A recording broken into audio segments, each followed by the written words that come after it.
तरकारी बोवाइदा हो मिलल जमीन सरकारी बलम तरकारी बोवाइदा हो हे हो बलम तरकारी बोवाइदा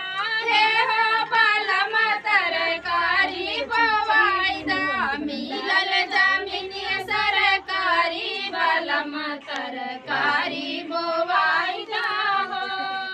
मिलल जमीनिया सरकारी बलम तरकारी बोवाइदा हो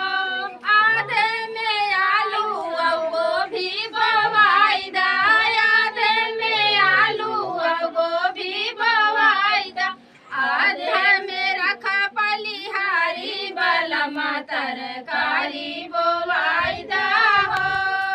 आधा रखवा पलिहारी बलम तरकारी बोवाइदा हो मिलल जमीनिया सरकारी बलम तरकारी बोवाइदा हो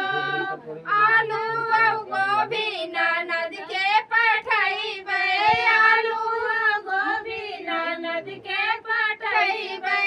आधा देबै पटीदारी बलम तरकारी बोवाइदा हो आधा देबै पटीदारी बलम तरकारी बोवाइदा हो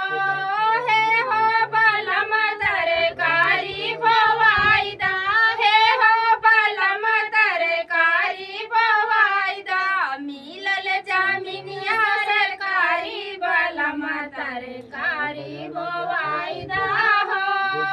आलू और गोभी ननद जौ खई है